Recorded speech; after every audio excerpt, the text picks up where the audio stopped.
Voltamos ao vivo com o programa Hora da Verdade nesta quarta-feira.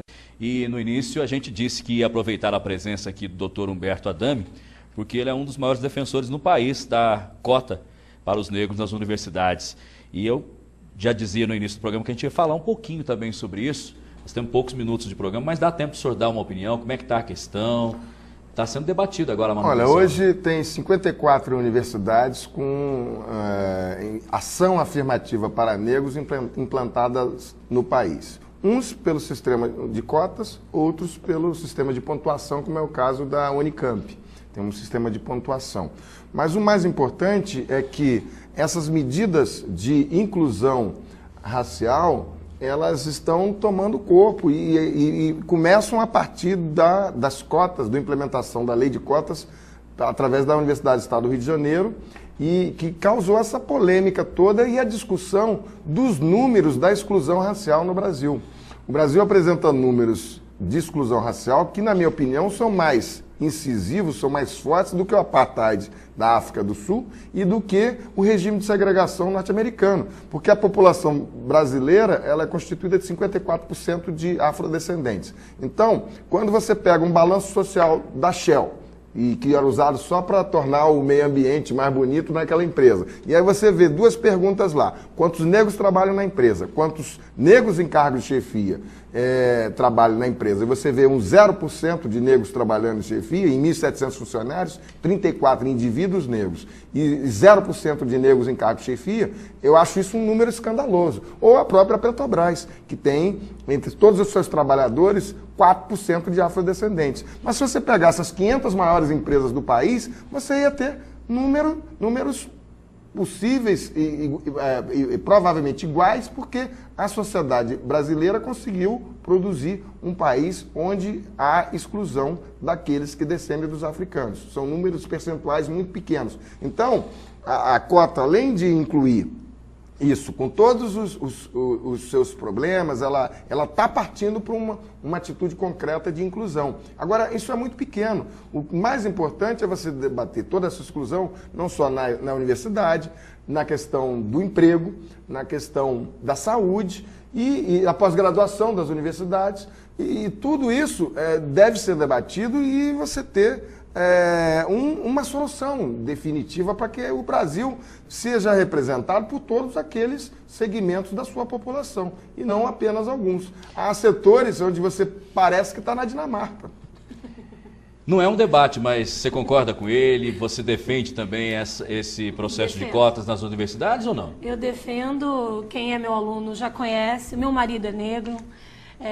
As dificuldades dos negros, o racismo é velado, é horrível. Eu realmente defendo, o Brasil tem que ter uma ação proativa, né, Humberto? É o início. Nós devemos muito para toda a comunidade, para todos os afrodescendentes, os africanos que vieram aqui. Eles não vieram aqui porque eles quiseram. Né? O Roberto discorda de vocês. Ele fala assim, deveria se preocupar com cortes para filhinhos de papai, cotas para filhinhos de papai, não para negros. Qual a sua opinião sobre essa observação? Ele quer cotas para os filhinhos de papai ou tirar os filhinhos dos papais que já estão na grande maioria da universidade pública brasileira? Eu acredito que seja isso. Acho que a universidade... Eu acredito que ele quis dizer o contrário, que pode ser que não foi bem anotada a pergunta. Porque eu acho que a universidade pública hoje só tem filhinho de papai praticamente. Né? E a universidade pública, na verdade, ela tem que ser entendida como dinheiro fruto da arrecadação, é do tributo, é da arrecadação que sai do meu contra-cheque, do seu contra-cheque, do contra-cheque de você que está nos assistindo aí, e ela tem obrigação de devolver em conhecimento, em produção de conhecimento, o bem-estar da população, especialmente a mais carente. O que parece que a população, a universidade brasileira, não se devota.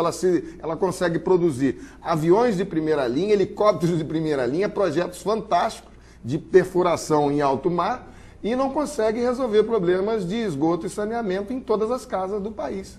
A Ana só ligou aqui para mandar um abraço para vocês, está gostando do programa. O João disse que já foi seu aluno, Maria Tereza, e ele está perguntando aqui se futuramente Poços de Caldas pode ter problemas com lençol freático. Os Poços de Caldas quando teve problema de a possibilidade do lençol ser afastado pela construção de edifícios de grande porte no centro, o CODEMA trabalhou muito bem, e o CODEMA, junto com a promotoria da cidade, o CODEMA acabou aprovando uma deliberação em que fica proibido, a partir daquele momento, toda a construção. Então, com isso, está preservado o centro, está preservado a área que é prioritária com a questão das águas sulfurosas. Luciano Geraldo disse que gostou demais do programa e ele quer que vocês falem de um site para ele pesquisar, participar. Ele está de questão de denúncia também. Eu posso deixar o site do Instituto de Advocacia Racial e Ambiental, que é www.iara.org.br,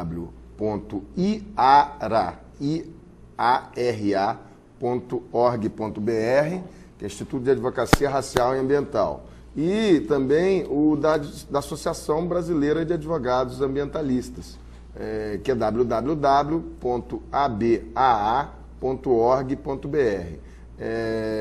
Com esse tipo de atuação, que a gente pode fazer, são 150 advogados na Associação Brasileira de Advogados Ambientalistas, ao redor do país inteiro. E nós podemos jogar para a nossa lista de associados e ver se algum dos advogados pode encaminhar uma denúncia ao Ministério Público. Acho que o Ministério Público tem tido um papel fundamental no avanço de todo o meio ambiente. Agora, a advocacia na área de meio ambiente, ela hoje tem um papel estratégico. Outro dia eu ouvi uma expressão de uma colega nossa, a doutora Grise. A advocacia ambiental hoje não está mais preocupada com a resposta do que não pode.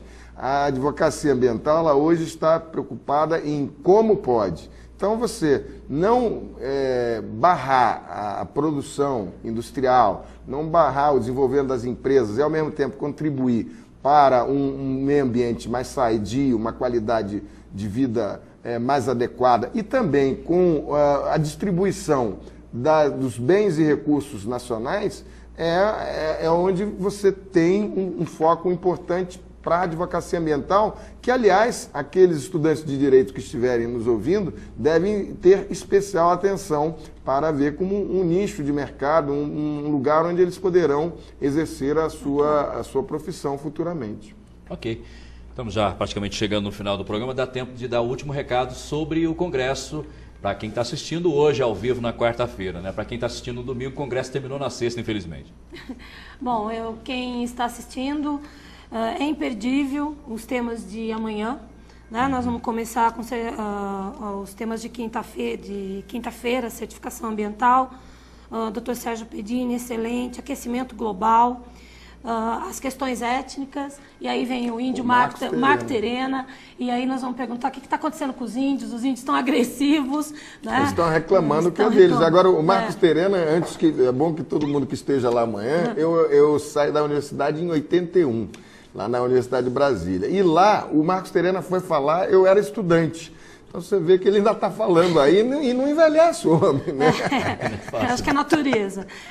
Gestão de resíduos, com o professor Waldman aí de volta, e o professor Francisco Dupas, da Faculdade de Itajubá Federal.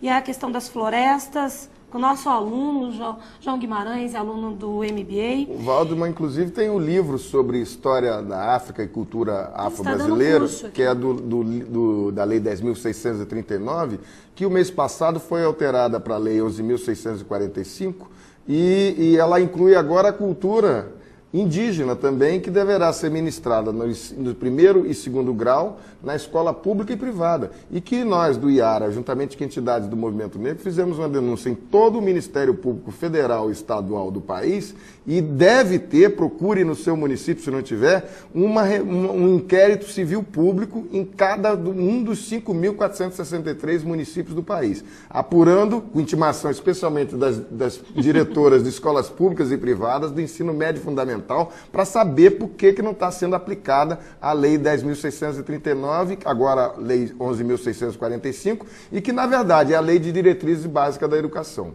Mais uma vez, nossos agradecimentos aos participantes de hoje. Uma boa noite e até a próxima.